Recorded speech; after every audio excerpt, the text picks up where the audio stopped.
Hi, my friends, and welcome to today's episode of Forte Catholic. I'm so glad that you are here. If you're watching us on YouTube, you're having a very different experience than the majority of you who are just listening podcast only. Contrary to popular belief, I do have a face, and I'm currently showing it to the people on YouTube for the first time in 2.5 years.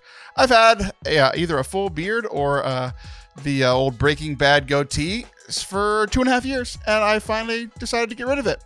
For a few reasons. One, it's been 2.5 years. I just needed a change. Two, the gray was winning, and I'm starting to look 45 years old, and I'm 33, and I don't like that. So I shaved it off to look, a bit younger. Also, it's the middle of track season. I'm getting really weird sunburn lines, and I really wanted my face to look okay whenever I finally decided to shave my face off. So pick your reason, whatever. I look different, but we've got a great show today. And if you don't like my face shaven, well, guess what? I had a beard whenever I recorded the majority of the podcast. So just wait a few moments. You'll be fine. Recorded this one live in Austin with Kathryn Whitaker at her house.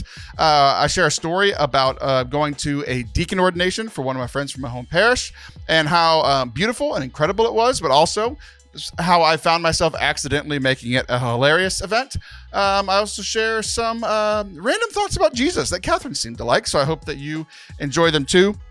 And then to close out the show, we talked about repetition. We talked about repetition. There was repetition and our repetitiveness of repetition. And we talked about that there's beauty in repetition, and sometimes things can seem repetitive when there's repetition of repetitive words, but how it's a good thing whenever we do repetition. So I hope that you enjoy today's show. Enjoy.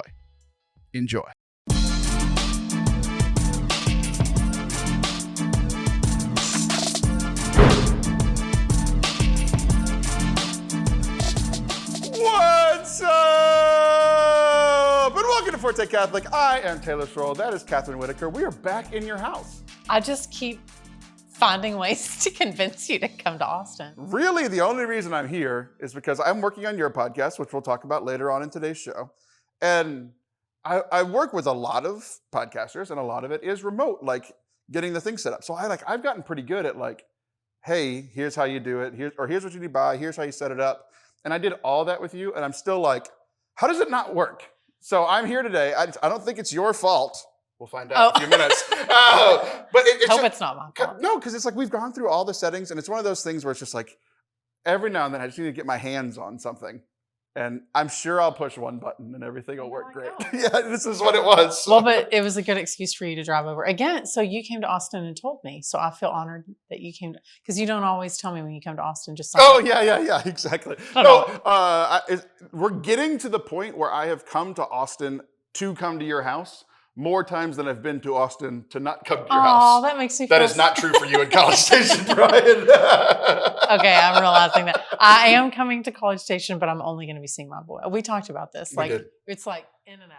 Well, I mean, I duped you into doing this show, so I think we can move past that. I think I've forgiven you enough. I show up enough that it's okay. Yeah, the only time I'll get mad now is if you're hey, I can't record in College Station, but can you come to Austin? No, you're already here. Leave me alone. So we're glad to be here. I have a story that I've been sitting on for a while because I did a show with Allison, but I recorded it with her before this event happened. Then I did a show by myself, and I did a show with Anthony. You were just waiting until you came here. I needed a woman, is what I needed. And Allison, I guess she did her show. Yeah, we had already done it. So you're the right. first woman I've talked to on this show since this event happened. I went to a deacon ordination a few weeks ago. Have you ever been to a deacon ordination? I have. They're very cool. How many? Okay, so I had been to 2 priest ordinations, but I'd never been to a deacon. I think you're going to win. How many priest ordinations have you been to?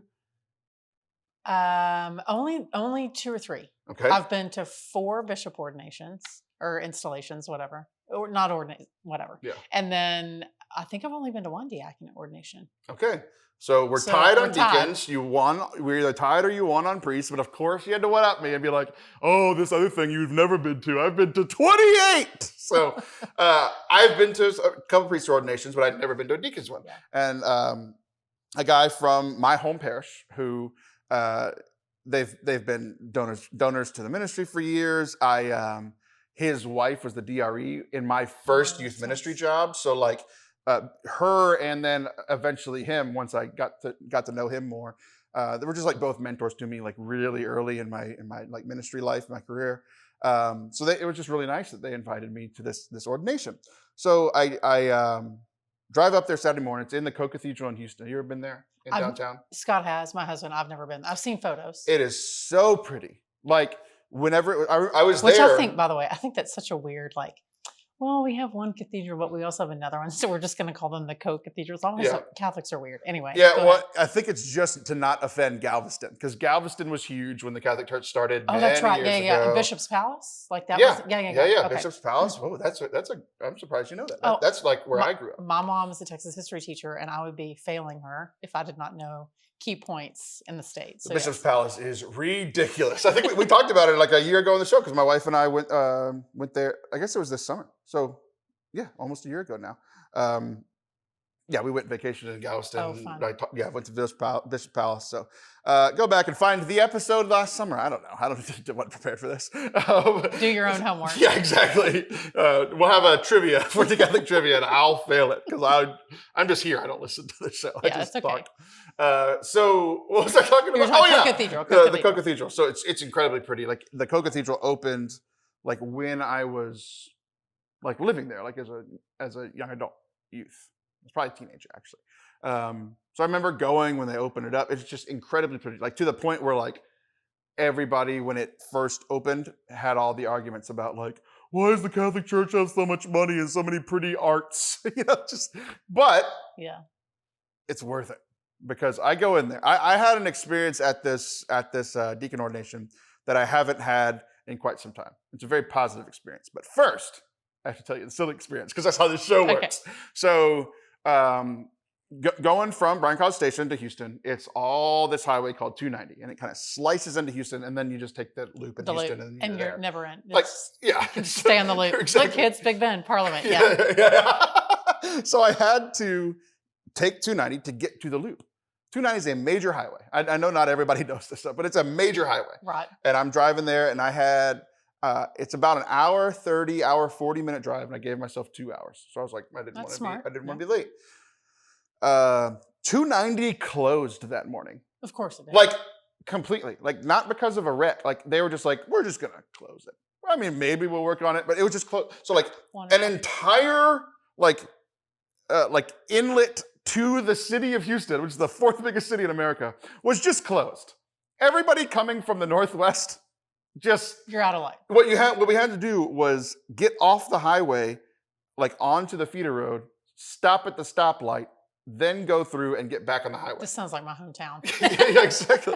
So it was ridiculous. So I was late. Well, your 30-minute buffer did not allow for it did closure. Not. I had a 20 to 30-minute buffer, and I was 15 minutes late to this ordination. Yeah. So that's actually pretty good. Yeah. I mean, I was flying the rest of the way. There's no state troopers listening to this? No. So you're fine. One of them was my cousin, and okay. I went to state trooper, I almost said ordination. I went to the state trooper ordination, and I know their like secret fight song. So if I get pulled over by them, I just sing the beginning of it, and I never get a ticket. Okay. I feel like a woman. I get out of tickets. I got to freak it out of tickets. Wow. Okay, this is good to know. Okay, we'll talk about this later. I said chicket. That's hilarious. That was totally not on purpose. A chicket. Getting out of the ticket. Okay. So I get to the ordination, and there are these. So picture, it's like a really pretty and big church, but it's set up like a lot of churches are, like a cross. So there's like the long part of the cross, and then there's like these 2 wings on the side, and then like the top, like where Jesus' head would be, is like the altar, and like it's a big old altar space in this cathedral, and so but all the way going forward, there are these huge pillars, huge, like, I don't know, 8 feet by 8 feet. Like St. Peter pillars. Like yes. That? Okay. Like, if I hugged it, I'd be hugging like 1/8 of the circle. I mean, like, they're huge. So I'm late, and I'm trying to find a seat, and it's all packed. So I'm walking down like the long part of the church. And I walk in, I stop at a pillar. This is during the homily, during the gospel reading. Okay. And then the homily starts as I'm still looking for a seat. So I walk to the pillar, I stop. because I'm like trying not to be distracting. So I just kind of stand by the pillar. I look to my right. You're and I look surveying. forward. You're surveying to see like where the Is there any seat? No. And I move to the next pillar. Any seat? No. I move to the next pillar. Any seat? No. So then finally I get to the wings, and I finally over on the left. So this is like the people that are looking from the sides to the altar, not looking forward. So I was like, I finally find a seat, and I'm like, can I sit here? And the guy's like, yeah, sure. Like, no, he wasn't, I was making sure nobody else was sitting there. Sure. It's been 15 minutes, right? And I sit down. I'm like, I'm here. And I look forward, and guess what's sitting in front of me? One of those 8-foot pillars. That's why nobody's sitting. I can't see anything. I can't see like the deacons, like the ones getting ordained. I can't see the altar. These are like the seats when you go to a concert, like partially blocked view. Partially blocked. You can see your hands, and that's about it. So I sit there for about 30 seconds, and I'm like, I'm gonna keep moving. So now I'm moving like backwards on the side, right? And finally, again, just to picture it, I'm in these like 2 side wings that look from left to right onto the altar. So I'm walking to the left side, and all of that is full, except for like the last 3 pews. There's like a smattering of people. Like there's like person, and like 3 or 4 people could sit, and then like 2 or 3 people, and then like 3 or 4 people could sit. So I walk up to this lady, and she's probably, I don't know, 60, 65, nice little, I would say old lady, but I usually get yelled at for stuff like that. 60's not old, by the way. Yeah. As we march towards y'all are close. Yeah. So thanks so much. So sweet little, I've been saying the story, sweet little old lady. So that's what I'm gonna stick with. So I asked her, hey, can I sit there? Is anybody sitting there? She's like, no, come on in. She like pats my back. Like just so like, Southern. Yeah. Sweet little lady, right? So I sit there, and it's like her, and then like a blank spot, and then me, and then a blank spot, and then like 3 or 4 more ladies, and then a couple of blank spots. So it's like I found my place. I can see everything from the side. So I can see the bishop, I can see the altar, I can see the priest, I can see the front row of deacons, which like the guy I was there to see. Like I could see everything, right? It was from the side, but I could see everything. And so I sit there, and it's been a wild morning. Like I woke up, and then drove, got delayed. Like I was like kind of stressed out because I'm like, I'm late and I couldn't find a seat. Am I gonna have to stand? It's a 2.5 to 3 hour ceremony. Like I can't stand that whole, like my feet, I'm too big. My feet would have broken, So it was stressful. I sat behind a wall. Like now I'm finding like, and I'm like settling in. And I'm settling in. I'm listening to the homily from Cardinal Donardo, the guy that confirmed me. Like, I'm settling in. Cool. Yeah. So then I'm finally like, I settle in. It takes me a couple minutes. And then I'm focused on the homily. And I'm like locked in. Like, this is cool. I've never been to a deacon. Like, I've heard him and I've heard our bishop here give the confirmation homily 12 times. Yeah, 18 billion times. And it's the same thing every time. It's like, I kind of check out. I've heard it. I've heard this, literally this. They're going to ask you the gifts of the Holy Spirit. Right. Yeah, exactly. Be ready. Yeah. So I listen to the whole homily and I'm focused. But then, as I've said many times in this show, after the homily is Catholic intermission. Like you don't really have to pay attention. They're singing a song, they're passing a bucket, whatever, right? There's a lot of movement. So I'm like, then I start looking around because I'm in like my home diocese now. I probably know a lot of these people. I've done a lot of work in the diocese of Galveston, Houston. So I'm looking around. I'm like, oh, okay, I know that person. I kind of wave at somebody. Just people that I knew from like working in youth ministry there. And then as I'm scanning, I finally lock into this sign that's like in the section of pews that I'm in. So on this left side that I'm sitting on, there's 2 rows of pews. On the left row of pews, it's very clear. It's all the like other deacons that are already deacons in the diocese. There's like 100 of them on this side, 100 of them on the other side. It was a cool show of brotherhood. They're all there for these new brothers that are being welcomed into the diaconate. And like, there's even a moment later in the mass where like after the new ones become deacons, there's like 40 newly ordained deacons. They all go and they hug each other. And it's like part of the ritual, like for them to welcome them into this brotherhood. It's like cool when at a priest ordination, at the Chrism Mass, when all the priests stand and like renew their priestly vows, right? And like you see the brotherhood. It's really cool. It's just really neat. So could clearly see that because there's guys wearing dresses. Like it's really easy to see all the them. Same color, right? Yeah. Exactly. They all match their outfits. Hey, this is what I'm wearing. What are you wearing? Dang it, we're all wearing the same thing. But then I notice the thing that makes this story funny to me. There's a sign in the row that I'm in, next to where all the deacons are. And it says deacons' wives. This entire section is reserved for deacons' wives. And here's Taylor. Guess who I'm sitting with? Sitting with all the deacons. And the irony is, I didn't know it, but this is like 30 minutes into me being there. So 45 minutes into this mass, I realized that these little ladies that have been smiling at me, I thought they were being kind, which they were, but they're also like, what the hell are you doing here? Are you married to someone? I was a deacon's wife for an entire ordination without realizing it. But also by that point, they're like, you know what, anybody can sit here. Right, The mass has already started. All the deacons' wives are here. Right. Anybody, there should be like an extra row for not deacons' wives, Right. but extra seating. Yeah, so like it was actually kind of funny. Like That's once I sat hilarious. there and like seemed accepted by the group, some other people that had been standing for a while came and sat in the rows behind us or whatever. You just opened the door for everyone else. I did. Everyone can be a deacon's wife when I'm here. You too can sit with the deacons' wives. So it was just very funny. It was just very fun because, of course, that's what would happen to me is I would become a deacon's wife at a deacon's ordination. So, Note to self, though, when I go to a diaconate ordination, I'll just sit with the deacon's wives. nobody's gonna know. No, Who's gonna know? They're definitely not going to know because I'm a woman, Taylor. But yeah, that's a good tip. Yeah.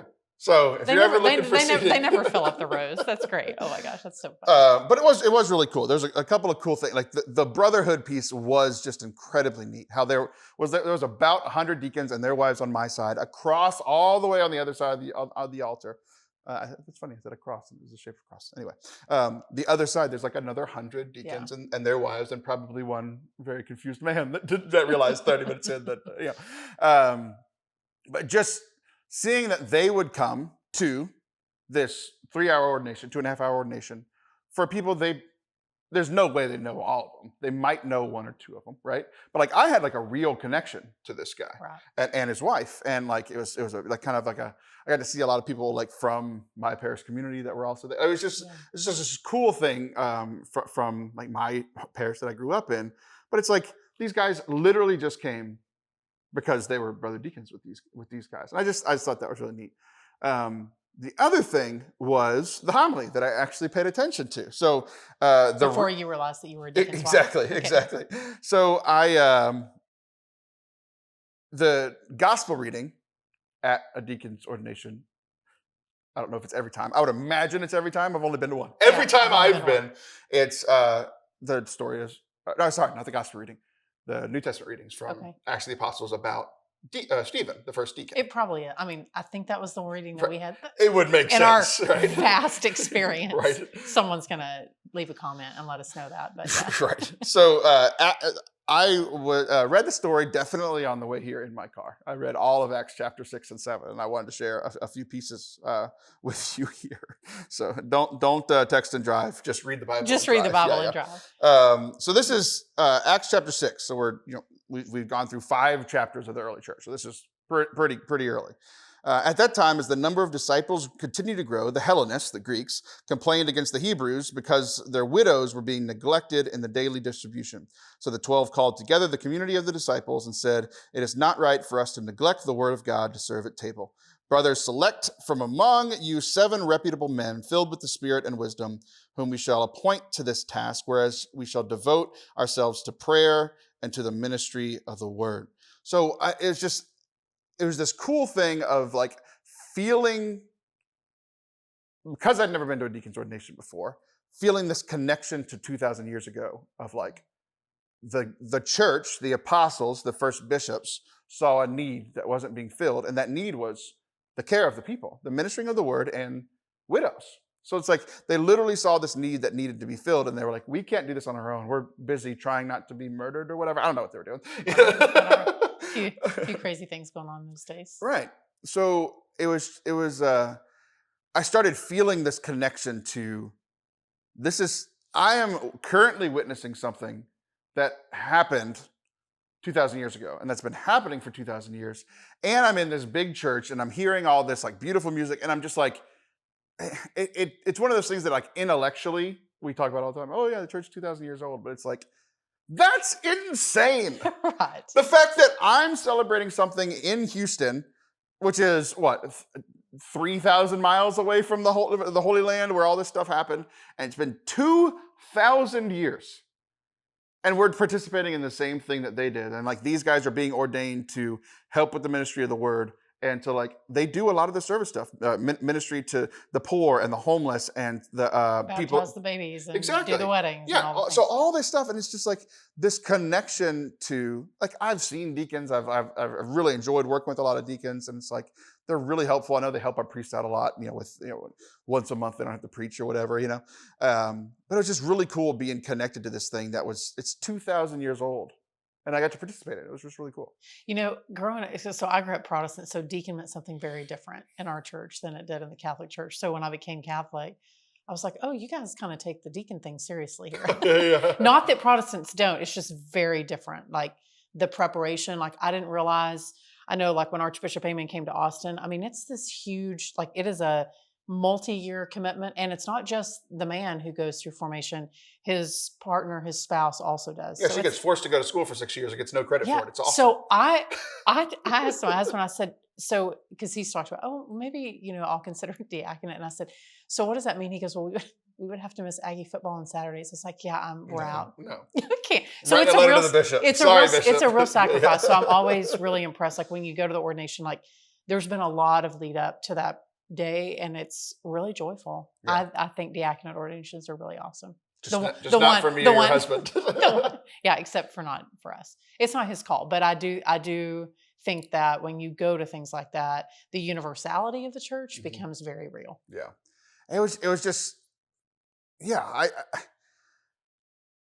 It's one of those things that we say it all the time, but it was like I got to experience it. That's cool. Like this is a 2,000-year-old thing, and it was just like I'm small in it, but also it's just like really cool that I get to be a part of it.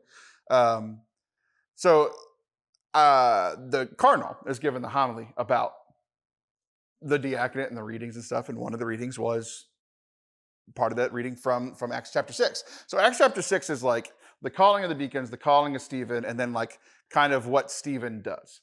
All of chapter 7, all of it is Stephen preaching. He gets up and preaches like to the people that killed Jesus, right? And they're like, he goes through all of salvation history in Acts chapter 7. So I know if you're struggling with Bible in a year, just go read Acts chapter 7. You got it in like one chapter, right? He goes through all of it and he's like, hey, yeah, all of this led up to Jesus. You guys killed him. It's like it gets really intense, right? How does that feel? Yeah. How do you feel about yourselves? Yeah. God, I saw that from God, right? So he preaches, and the cardinal makes a joke. He says that Stephen's preaching was so good that they killed him for it. Because he was the first martyr, yeah. Right, because he's this deacon, Stephen, was the first martyr, and he was stoned after this wonderful chapter-long homily sermon, right? And I don't think I realized that. Yeah, so he gave one sermon, and it was so good. They're like, we have to kill him. Like, no, he was that good. No, but I mean, like, he's so good. Like, we must do this. Yeah. Even though we've murdered Jesus, we'll go ahead and do this. Yeah, exactly. Too. So they're like, we're gonna keep it going. Make the first martyr, right? So the cardinal made a joke. He's like, he was so good. They stoned him for it. He's like, I'm not that good. I've never been stoned after mass, which I thought was funny. And I was like, you know what? I got to participate in this beautiful thing. The beginning was funny because I was a deacon's wife. The end was funny because I, too, have not been stoned for my preaching, so I must not be that good. But, yeah, it was just a really cool experience that it was a very Forte Catholic experience. Very silly at the beginning and the end, and with some meat right in the middle. No, I mean, I think if you have the opportunity to go to any ordination, whoever it may be. Go to a bishop's, I know. No. I was actually going to say, well, deacons are great because they're people that you see almost depending upon who's being ordained and where they're assigned. But I mean, you see deacons every weekend. Mm-hmm. So it feels very real because you see them in ministry as opposed to maybe you do or don't see your bishop on a regular basis, or maybe you're going to a different diocese or whatever. But I don't know. I think they're really ordinations, sort of the pomp and circumstance that you're talking about. It's pretty cool, actually. Yeah. I like it. I'm a big fan. So I've been growing more trad this week, I guess. We talked about intinction, we've done ad orientem, and now we've got the pomp and circumstance. That would make me laugh. Maybe I'm becoming trad, who knows? So don't go anywhere. We'll be right back. Today's episode is sponsored by our friends over at Almighty Legends. I'm thrilled about this new project. It's a Kickstarter for these like action hero figurines of some of our favorite people from the Bible and our faith. They've got the 4 horsemen that are coming at the end times, but even more cool to me is they have figurines of the 3 archangels, Michael, Gabriel, and Raphael. The Kickstarter just started on Ash Wednesday, and it's running through Lent. I'm going to put the link down in the description of the show. You can go check them out. They look amazing. Like they look like, you know, action figures that you could get for Marvel or for DC. It's that sort of style, and they are really, really cool looking. I'm going to get some myself and support them on Kickstarter. So a little bit about them is their goal is to deliver a unique and thoughtful action figure line that will create a positive change in the way that collectors, both young and seasoned, collect and play. My son's gonna love these too. I'm gonna get me some of them. So like I mentioned, the first series of figurines is going to include the 3 archangels, Gabriel the messenger, Michael the defender, and Raphael the healer. And they're going to be followed by the 4 horsemen of war, conquest, famine, and death. These figures look absolutely incredible. If you're watching on YouTube, I'm going to put up some pictures of some of the figurines. But for everybody that's watching and listening, go check the link in the description to go check out these awesome looking figurines from our friends over at Almighty Legends. You can see all the pictures and more information on the Kickstarter page that I have linked down below. Go check it out and support this great Catholic art. We've talked in the show before about how sometimes Catholic art is not very good. You know, it's just like, just make art that's good, and maybe there's some Catholicism. We finally found it in Almighty Legends. I'm going to get these action figurines. Me and my son will probably fight over them. So go check it out down in the link in the description. Welcome back to Forte Catholic. I am Taylor Scholl. That is still Kathryn. Kathryn, do you remember that from last time? I do remember that from last time, yeah. It took me a minute to remember why you were calling me that. Now I remember. I don't. Because I won't tell you my first name. Oh, that's right. Because I go on.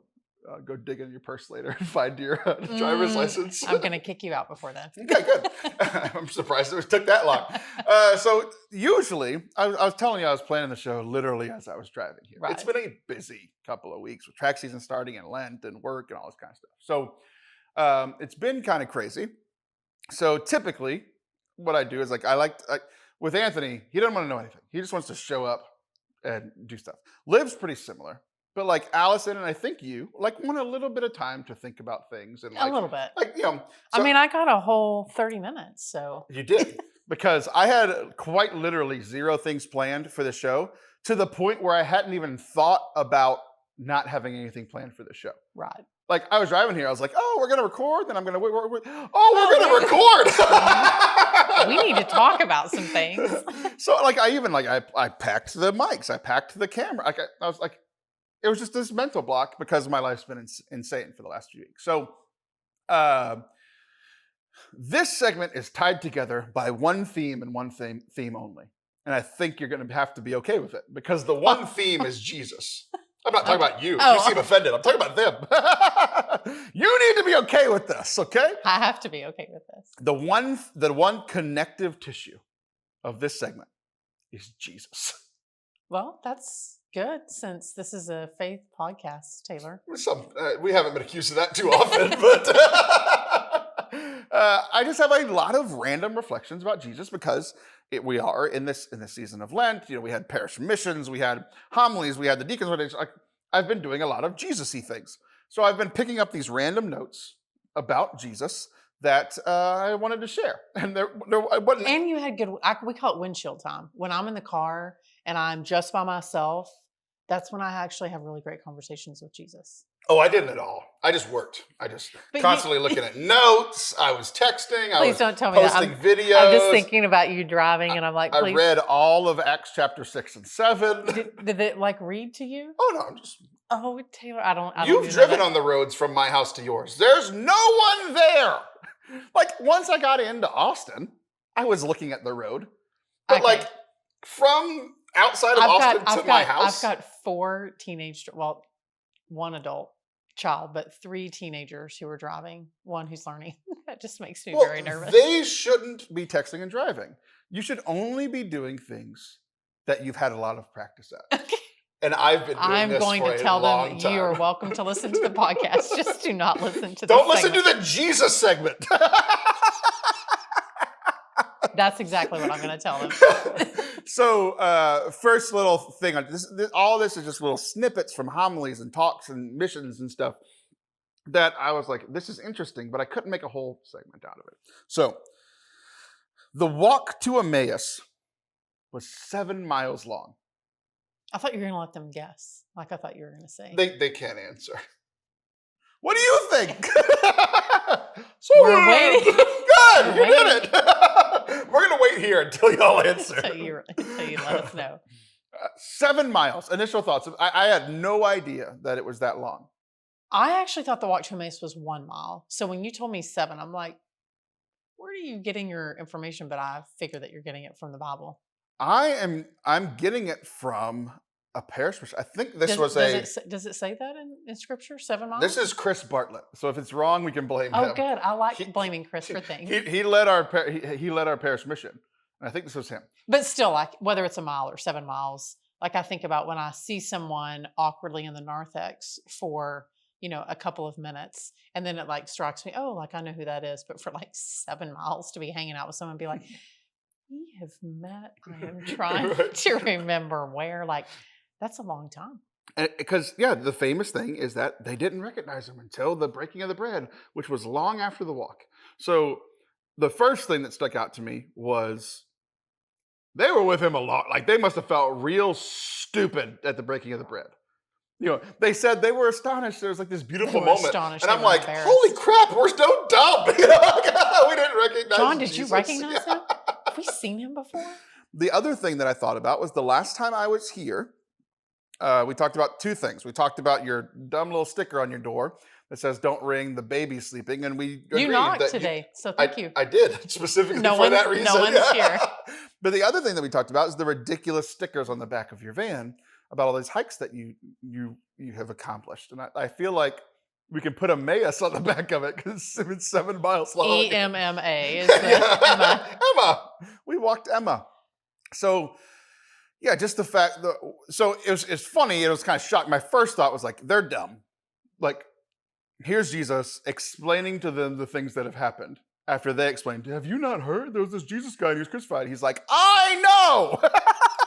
I'm aware. Thanks for letting me know. So then he gives a talk and he's explaining the connections with that. Then he does the breaking of the bread. But first, like, a 7 mile walk is a lot. Like, I've been walking a lot. To 7 miles is... It's substantial. Like, I essentially walk a 5K. Like, well, that's a quarter of a marathon, right? I don't know. I'm so bad with math. I think it's 21 or something. So like a 7th of a marathon? No, 26.2 is a marathon. Oh, then it's like an 8th or a 9th. It's like... Don't ask me to do the math. walk to Emmaus is the same percentage of a marathon as me hugging the pillars in the Cathedral of Houston. So it's a long time though. It's a lot. So like, and I'm tired. My feet are tired. But like in time, like if you think like if it takes you 15 or 20 minutes to do a mile, they were with him a few hours. Yeah. They didn't recognize him. So embarrassing. I feel bad for them. I don't. It's dummies. But after the like initial like, how did they go this whole time without recognizing them? I thought about all the times where like I thought Jesus wasn't with me. Oh. And he was there the whole time. What was Jesus doing during this time? He was walking with them. Yeah. He was saying, hey, can I come stay at your house? Here, I'm trying to teach you in your life and teach you these things about essentially me, this Jesus guy, right? And he was there the whole time and trying to help, and they're still oblivious. So it's just like, there's been a lot of moments in my life now like that. I feel awful. I'm thinking of all. We're the dumb ones. I'm the dummy. Yeah. Oh, man. I'm going to need a minute with that. Like, I'm trying to think of all the times that I give them grief, but how many times have I been like, Jesus, yo, where are you, man? And he's like, hey, never left. Literally like in your face, like, I'm right here. That's really good, Taylor. Yeah, 'cause he's there and he's not forcing himself on, like, hey, look at my face. Like, he's just walking with them. But he doesn't make them feel like idiots at the end. That's us. We make him feel like do that. But he's not a God of shame. He's a God of mercy. Oh, yeah. That's good. Maybe I need to reread that. Walk to Emmaus. There you Walk go. to Emma. Walk to Emma. Next one, just random Jesus fact. We're preparing in this Lenten season for Jesus' death, right? And this one's about Jesus' death. And I've heard this idea before, but never with this specific wording of the ending. And kind of like that just hit you, this hit me. It says that God could have snapped his fingers to save us all. We've probably all heard that, right? Like, Sure. how does Like God? Thanos. Yeah, exactly. Yeah, all your sins are forgiven, or half your sins are wiped away. It is inevitable. Yes. Yeah. That's a good reference. I'm proud of you. Oh, thank you. You know I got stuff. voice. That's why. Like, you knowing Thanos, I wasn't surprised by, but you saying I am inevitable, like that's a deep cut. That's very good. I'm proud of you. You're like, see, I'm not the old lady in the deacon's pews. I got myself some teenagers. Yeah. God could have snapped his fingers to save us, but he chose suffering. And I hear this at the beginning of Lent. And like, we don't choose suffering for the sake of suffering, right? But we're in this season of Lent where we're giving something good up for the sake of our relationship with God and for the sake of other people, for the sake of loving God, loving our neighbor. And the fact that like Jesus, again, something I've probably heard before, but like that he chose suffering. It's like, I don't suffer well, but Right. even when I suffer, I did not choose it. It was imposed on me. And that he chose to suffer is just like something almost unfathomable to me. And chose joyfully. Right. You're just hanging out. That was a priest said that at our Ash Wednesday service. He said someone had asked him, do you think that Jesus felt joy on the cross? And initially he was like, no. And then as he thought about it, he said, yeah, I mean, was he in pain? Obviously. But he said, but he was joyful because he knew how it ended. Mm-hmm. And that was pretty powerful for me to hear that. Like, sometimes we say we don't suffer well, but Jesus did actually suffer really well. Yeah. And he joyfully chose it. Yeah. It's unreal that like that amount of love to choose that kind of suffering for somebody else. And meanwhile, I'm sitting here like, I don't want to give up Dr. Pepper. Like I knew that was coming. For the suffering of yourself, for the suffering of your family, but it's hard to give up chocolate. And I'm sure he's like, really? Is it? Yeah. But you know what? I mean, I don't want to minimize anyone's Lenten sacrifice because if you gave up chocolate, you're a loser. If you gave up podcasts, you're dead to me. Yeah, you posted that not too long ago. Like, no, my numbers don't every Lent. I'm like, guys, don't give up podcasting. Podcasting. I don't think you people should give up podcasting.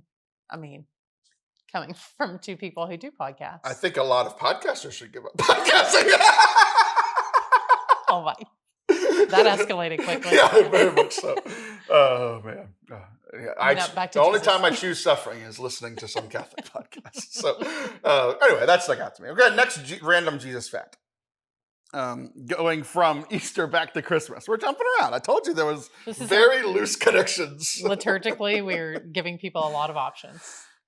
When Jesus became man, God had to rely on humans. You should too.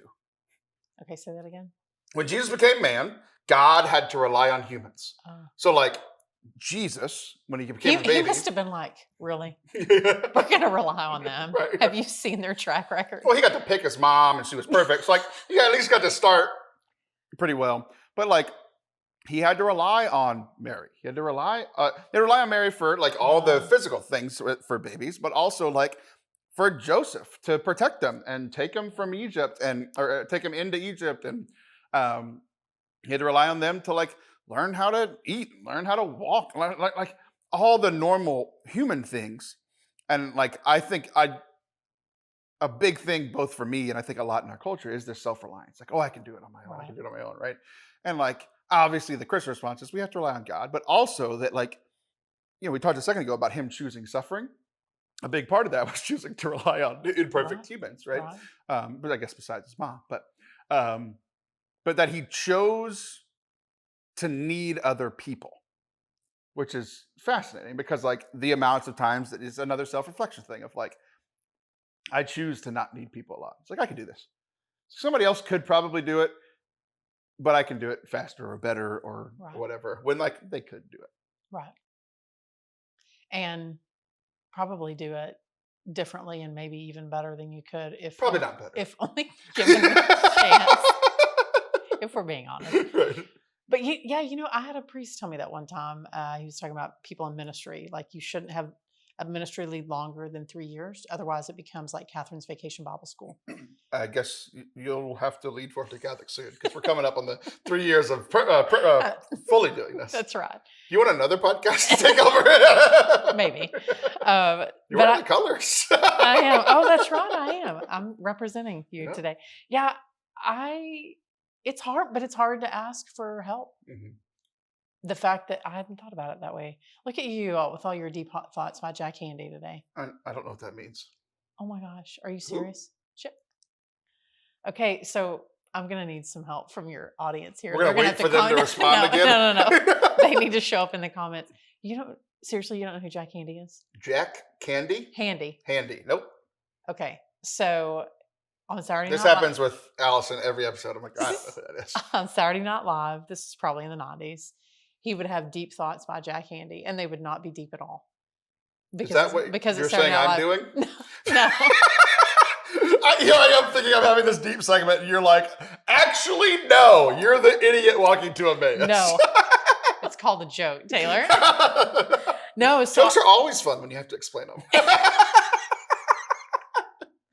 Anyway, I think some people will appreciate my reference to Jack Handy.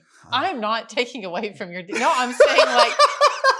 I'm just digging the hole. This segment is really like whenever an idiot thinks he's saying something important. No, this is real. I'm going to stop talking. You just keep going. All right, last one. This is not serious at all. Okay. This is your Jack Candy one. This is my tip.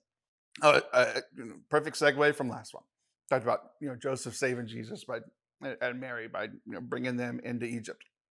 And I was listening to this podcast, TV show, something where they're talking about the pyramids and how old they are, and like people argue about how old they are, but they're like crazy old.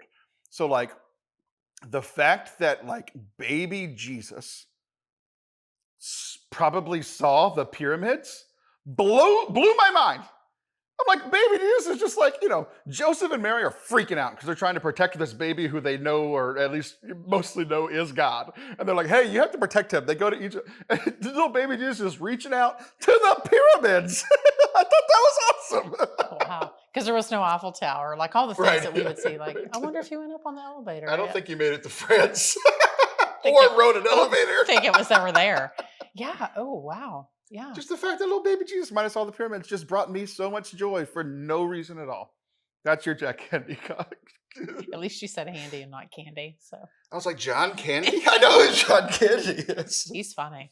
He is funny. Yeah. That's what I thought you were saying. I thought you were saying I was funny. You were saying I'm not deep at all. No, that's not what I was saying at all. Don't go anywhere. We'll be right back. As you may know, Forte Catholic is a non-profit 501c3 organization, and we live by your donations. We've got a three-pronged approach here. We create our own stuff for you to listen to and enjoy. We've got our podcast, our YouTube channel. Our second prong is that we help other Catholic creatives create their stuff, their YouTube videos, their podcasts, and then finally, we do events and speak and lead worship at parishes. So what I would like to ask you today is, do you like what we're doing here? If you do, we could really use your help. We could use some financial support. Things have been pretty lean here at the beginning of 2023, and we could use your financial gifts. So the best way to do that is to go to fortecatholic.com/donate. There you can give a tax-deductible donation, whether it's a one-time gift to help us get through the beginning of this year, or the best way to help us would be to give a monthly donation, just to kind of help us cover our costs for all the things that we are doing here, really to help me feed my kids and to help me employ our new employees. So head on over to fortecatholic.com/donate. We would really appreciate it, especially if you've been listening to the show for a while and want to give back. We just want to keep creating great things here for you to listen to help other Catholic creators, and to help all the people that we can at events through our speaking and music and retreats and all that sort of thing. So fortecatholic.com/donate if you're feeling generous today. Thanks. Welcome back to Forte Catholic. I am Taylor Stroll. I have another question about your house. Okay, great. This is becoming a theme. I didn't realize it was. What's that? I'm going to take a picture of it. I'm going to video it right now.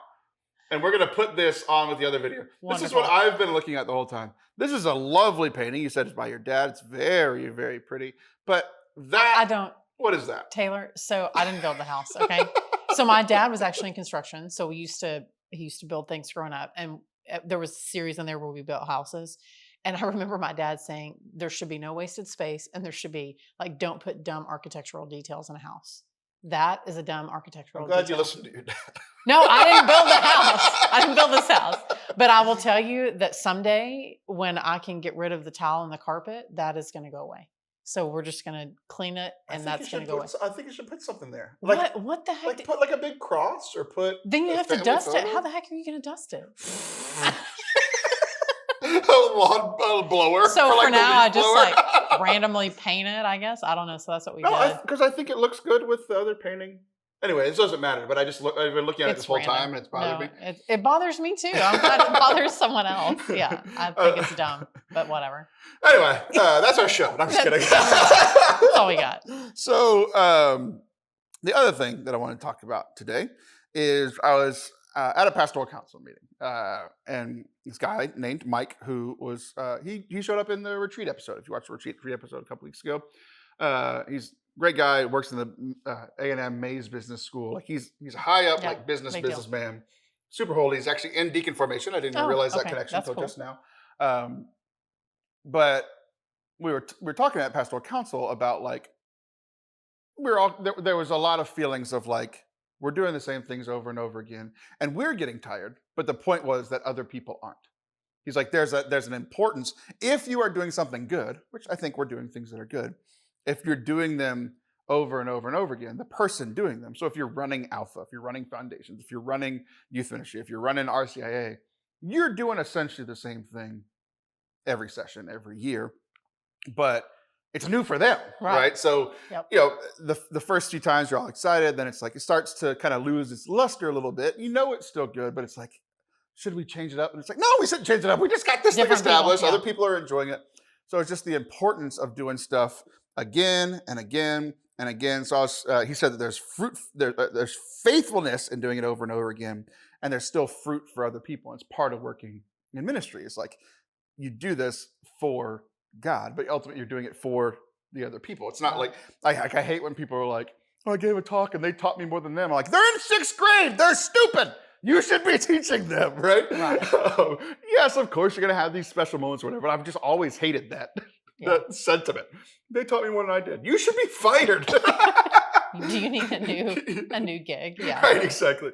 So I've been feeling that, you know, because like it's been busy, like recording the podcast every week for 7 years, editing other people's podcasts every day, running ads, running this, doing like it's a lot of my work is repetitive, and it's all stuff that I like doing. It's just repetitive. So I just needed that reminder of like there's this faithfulness in doing things that are repetitive, that are good for the sake of other people, no matter really how I feel. Well, that sounds kind of like parenthood. Although my kids don't change. I still have the same kids. But yeah, you teach the same lessons, although I teach the same lesson to 6 different people, and they never listen.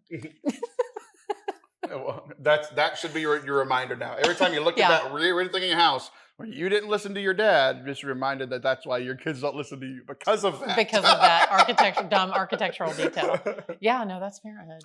Yeah, it's with little kids, it's changing the diaper all day, every day. It's because if someone had told me at the beginning, you're going to change 150,000 diapers, I'd be like, no, we're not doing that. We're going to have 0 children. Right, But there has been, fruit and in your faithfulness in raising your kids, and like we have 3. Like I mean, like we're noticing that we're teaching them each kid the same lesson over and over again before they get it. But also it's like we have to teach this lesson to this kid. It's the same lesson, but there's nuance because it's a different kid. And then we have to teach the same lesson to the second kid, but there's nuance because they're different. And then we try to teach the third one and she doesn't listen at all. Because do you really discipline the baby, or the baby just lives how the baby wants to live? No. It's the guy on Instagram. He does the 3 like oldest, middle, and youngest. And they are so spot on. It's not even funny. I am the oldest child. Me too. And I I treat my baby. She is the princess of the house. Now, are you married to an older child? Oh, I am married. Yes. No, but no, I mean, I'm married to the baby. You're married so to I the guess baby. I have the. Oh, I was about to say something I shouldn't say. Marriage. Same thing over and over. Exactly. I'm married to the oldest. We're both oldists. So we're both right all the time. So y'all argue more than me and my wife do. Probably. Yeah. 100%. Yeah. I'm like, I'm in charge. And she's like, okay. That's funny. That's a funny little insight. Oh yeah, baby gets everything. It's so funny because even the kids notice it. They're like, Mom, you don't do anything with her. Like, you carry in her backpack. You do. And I'm like, well, I mean, it's heavy. Right. I'm the disciplinarian. And like, it's like, especially with the oldest, it's like, he's the boy, he's the oldest. It's like, I am the disciplinarian for, like, he kind of walks over Sam a little bit. So like, I'm like, you have to step up and like, you're the parent, you know? And then with Maggie, she got a little better, but like, I was still the disciplinarian. And now she has to yell at Felicity because I'm like, she'll yell at Felicity and she's crying. I'm like, oh, come here, baby. Oh, you got, and then I'll send people to time out. I'm like, you made your sister cry. They're like, Mom, she was literally beating us with a stick. I'm like, it's fine. She doesn't know better. Yeah, exactly. My excuse up to now has been, she's not at the age of reason, but First Communion's happening soon. And so I'm like, I have to find a new argument. Man, that whole age of reason, like, it's brutal. My kids started sinning at like 2.5. I don't know who came up with this age of reason thing, but it was a celibate priest who didn't have kids. I can tell you that much. No, my 2-year-olds all sinned. Because I was like, you walk into any kindergarten class and they know the difference between right and wrong. Right, 100%. Yeah, no. I got in trouble in kindergarten for lying. Speaking of doing things over and over again with some consistency, lying in kindergarten for me. And I knew it was wrong and I kept doing it. I kissed boys in kindergarten. You had your first kiss way before I did. I still remember it was Adam. He's now a Baptist preacher. Oh. And his uncle is a priest in our diocese. Have you told him this story? He does know this. In confession? No, because here's a fun story. Because I kissed a Baptist out of wedlock. Because this priest dated all my mom's sorority sisters when they were in college, and then he converted to Catholicism. Got it all out of the system. And became a priest. So when I told him, if you're going to be celibate, you might want to date an entire sorority first. Good for him. So funny. So every time, I'm not even going to say his name, but every time I see him, I just laugh because I know like the story before he became father. It's really funny. But you get the best of both worlds. I know, it's awesome. It's so great. They're people too. That's good. That's a great story. I want to know who it is now. We'll talk later. We talked about parenting, doing things over and over again. And recently you not started, but took over a podcast called Hand to Hold that I am working on. It's the thing that I have to fix later. Actually why I came, not to do this stupid show, but to do your real show that's like helping people and stuff. So tell us what Hand to Hold is, and then I have some questions about you. Yeah, so Hand to Hold is a national nonprofit, and they really work on the model of peer-to-peer mentorship. So pairing moms, dads, and caregivers of people who are out of the neonatal intensive care unit with people who are currently there. And then they also do like bereavement and counseling. They do, and it's all free to the families. So they have a podcast, they have an app, they have a website, a blog, all the things. So what I love about Hand to Hold is that they started the year that I was in the NICU with our 5th baby. So they had just launched like that fall.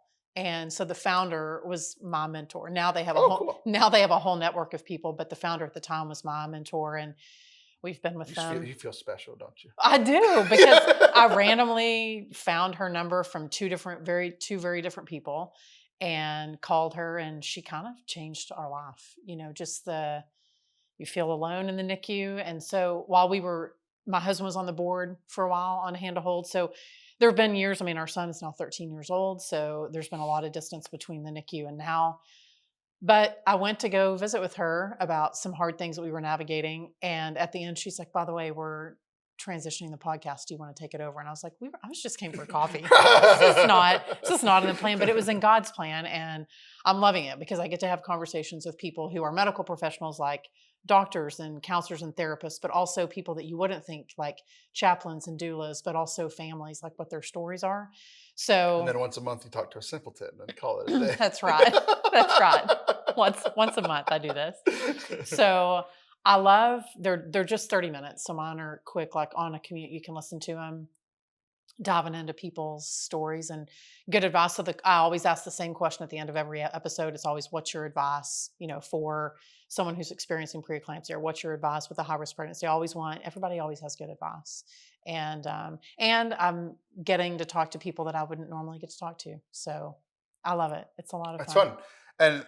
And last time I was here, I learned something new about you that you were surprised that I didn't know about you. You told me about this barbecue pilgrimage. Yes. That's the most important thing I needed to learn about you. Second most thing, I'm now working on this podcast that you're doing, and I didn't even know that you had a whole NICU baby situation. So, what happened? So, what does it look like? So the short story is that Luke, I went in for my geriatric ultrasound because I was going to be 35 when I delivered him. So your 13-year-old baby, the reason we can't ring the doorbell. They do a big anatomy scan, and when they did that anatomy scan, they found that he had what they called abnormalities of unknown origin, and so we started to do a bunch of testing and realized that I had what we call CL, crappy luck. I was like, what's this? CL? It's crappy luck. Crapatius leucoceus. Yes. So technically he was diagnosed with IUGR, so intrauterine growth restriction. Translation, my uterus did a really terrible job of growing him. We think that I had some sort of a placental tumor. And so as Luke was growing, if you're watching on YouTube, you're watching my eyes be like, not glaze over. I'm really interested, but it's like, what do these words mean? Yeah. Every major organ was affected in his development. So brain, spine, kidneys, all of it. And so we thought that he would just be in the NICU for a couple of weeks and we would feed him and he would grow and we would bust out of there with maybe a few specialists and everything would be fine. But then on day 9, Luke contracted an illness called necrotizing enterocolitis. So I don't know if anyone knows Latin out there, but necro means death. So it means praise the Lord Almighty. It means the deepest, darkest valley of your life. Yeah. And so it ate away at his bowel. And once your bowel dies, it doesn't come back. So while we were in a room praying with a priest, Luke coded, and we had to resuscitate him and transfer him to the Children's Hospital. And he underwent emergency surgery where he had a 2 in 10 chance of surviving. Wow. So this was like right after he was born? 9 days old. Oh, yeah, sorry, she said 9 days old. And how early was he born? So he was 36 weeks, but he was only 3 pounds and change. So he was, because he was growth restricted, he was about the size of a 32-weeker. Wow. So his lungs were fully developed. Sometimes babies born before 34 weeks have issues with their lungs. Luke's lungs were fine. That's the only organ that was not affected. He came out yelling. He came out screaming. But yeah, emergency C-section, like the whole 9 yards. And so when we left the NICU, he had 6 more surgeries, so 7 in total, 16 specialists, and hundreds and hundreds and hundreds of hours of occupational, feeding, speech, and physical therapy. So he's literally our $1 million miracle. And yeah, last month I was just standing there eating dip with him. Had no idea that he went through, or that y'all went through all of this. Yeah, it took him 4 years to eat solid food. I mean, like he was our tsunami that like hit our family. So it reframed our faith, but it also, I don't know, it gave me a window into a world that, I mean, I think, I don't want to say this the wrong way. I mean, I think that sometimes as people of faith, we think that if we do the things, that while suffering will come, it will be like manageable. And like the more good things that we do, the more that Jesus will be like, oh, you're doing such a good job at being a Christian. Pat. Yeah, good job. I love you so much. And I guess I thought that we would be exempt from deep, hard, horrific suffering, which was so naive, but it did happen to us. And thankfully, we had built a foundation of community and faith. Not to say that it wasn't difficult, but I'm thankful that we did that. I don't know how we would have done it without all of those things. So while the podcast is not a faith-based podcast, it is one that gives me a chance to hear people's, I guess there's some universality there, and like people understand what it's like to sit in a NICU in a rocking chair, what it's like to sit on the phone hours on end with an insurance company. And so to have those conversations with people is cathartic for me, but I'm hopeful. Like this stuff wasn't around in 2009. Like podcasts were kind of starting to come around, blogs, Facebook was big, but you couldn't really have deep conversations like that. And you're so isolated in the NICU. So a podcast is perfect because people can listen to it while they're sitting there. And we're also doing it on YouTube. I feel very fancy. So we're doing that too. But I absolutely think that had Luke not happened to our family, I don't know what kind of people we would be without him. So yeah, that's crazy. Yeah, I didn't know any. I mean, I didn't know until I started working on the show, and I started picking up snippets of it, but I didn't know the whole story. You said that that Nikki now that handhold people like helped you through it and like you learned lessons and it was hard. Like what did like 13 years later now, like what were you said it changed, the aspect of faith for your family. Like what were like the one or two biggest takeaways, changes in your world of faith from that experience? I think it was much more like I had a much better relationship with God. Like I was very polite with him before, like, yes, sir, no, sir. And I finally started cussing at him in my closet because I was like, this is really hard. It's a funny thing. It's a funny signal that your relationship with him is getting better. But it got real though. Like that's the example of like whenever you started this show and I started making fun of you more, you're like, you're meaner. I'm like, yeah, you're one of my friends now. I know you. Jesus is like, wow, she's really landing on it now. That's really funny. So definitely became much more real. Like I became much more honest and vulnerable, but I think as a family, we started really living, I hate to use this word intentionally, but like really focused on like, does this matter? And why does this matter? Like, that's why we took that barbecue pilgrimage. That's why we, do this crazy whole house purge every year, because I want the things in our house to serve our family and the choices that we make. And had it not been for Luke, like when you were sitting there looking at your baby in an incubator thinking, I don't know if we're going to see him again, somehow all the things that you thought were super important are synthesized down to very simple terms. Like, baby, So you can't unsee that, and you are no longer the same person. Yeah. You either, I think in that situation, you either go away from God or closer to him, but you can never. Either way, you're cussing at him. That's right. And I'd rather be closer to him and cussing at him than further away. So that's probably the biggest thing. And just Luke has taught us how to be good advocates for the things that we believe in. I was not the mom who would like question a doctor or push for things. I've always had a little bit of a sassy streak to me, but Luke taught me how to do that with a lot of prayer, but also like you have to fight for the people that you love. And it's okay to push a little bit because his life was hanging in the balance and somebody needed to be his advocate. Right. And nobody cares more than you. That's right. And I'm the mom. Right. I know they probably had notes like room 305. Mom is a lot. Like I'm pretty sure that's what was in the notes. It's like we're doing a lot of work with the baby, but mom's harder. She is. Do we have some extra Versed? Which like Versed is like margarita in a stick, and I'm sure they're like, can we give her some of that? That's nice. Yeah. Quite a treat. There were times when he would have surgery and I would look at the anesthesiologist and be like, can I get what he's getting? We're both going to bed. Can you tap us both? Yeah. So get a splitter. I know that's how it works with audio. I don't know how it works. Get a splitter, it just goes into both. Actually, they do have that. Yeah, we did need that. But yeah, he's a great kid. And I'm grateful that really hard thing happened to our family. We learned how to suffer, I guess, would be the best way to say that.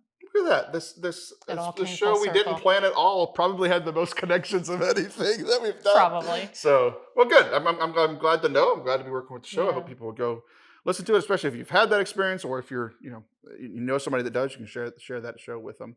But this has been good. By the next time I come here, I'm going to buy you something to put right up there. There's even a nail up there. That's what I'm laughing at. We used to have something and I was like, it looks ridiculous. So I took it down. Nice. It's either a cross or a big A&M thing. So that'll be fun. All right. Well, we'll deal with that the next time I'm here. That's Kathryn Whitaker. I'm Taylor Stroll. She'll be back in a month. I'll be back next week. See ya.